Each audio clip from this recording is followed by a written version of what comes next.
Nel mondo c'è un'ampia varietà di usi e costumi legati alla crescita dei figli. Smettila di mangiarti le caccole! In Africa c'è il detto: ci vuole un villaggio per crescere un bambino, ma per la tribù dell'alta borghesia di Manhattan è sufficiente una persona sola. La tata. Well, I wouldn't categorize it as a flop. It did middle business, you know. It'd only been open in one weekend, so.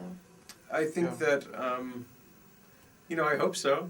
I don't focus on the business, you know, we just focus on the movies, but I hope so. I hope I'll find out now if it speaks to European audiences.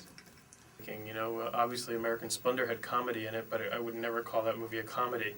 I wouldn't really call this, I mean, this movie has comedy in it, but it's, you know, it also has some very serious things in it as well.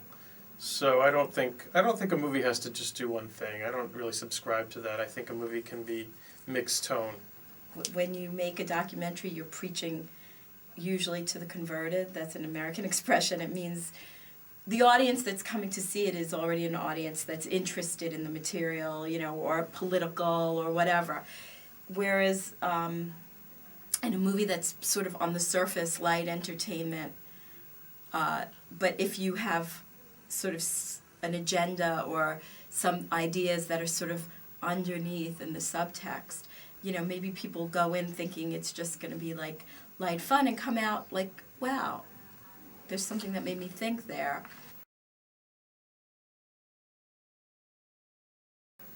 Well, Paul, you know, we cast him in American Splendor, and since American Splendor, he plays a lot of the kind of working class, sad sack, you know, is an expression we have, you know, characters, and we thought it would be very interesting to cast him as kind of the master of the universe, kind of very, you know, wealthy, powerful man, because it's playing against type, which is always fun. And also we knew that he could do it. You know, he knows those, he grew up in a very, his father was president of Yale University. You know, he grew up in those kinds of circles. He knows those people very well, so that we knew he would be able to find, you know, just the right sense of that kind of character. And we had visited Nantucket with him as well. And we had kind of a running joke about the people that populate Nantucket. And, you know, so we, you know, when we called him to do this, he really wanted to do it.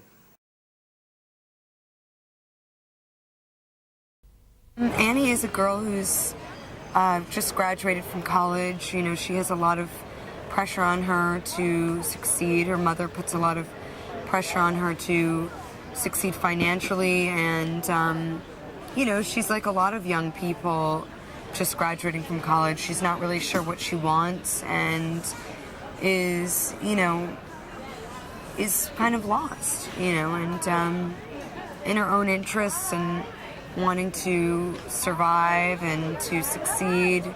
I think she's like a lot of America's youth today.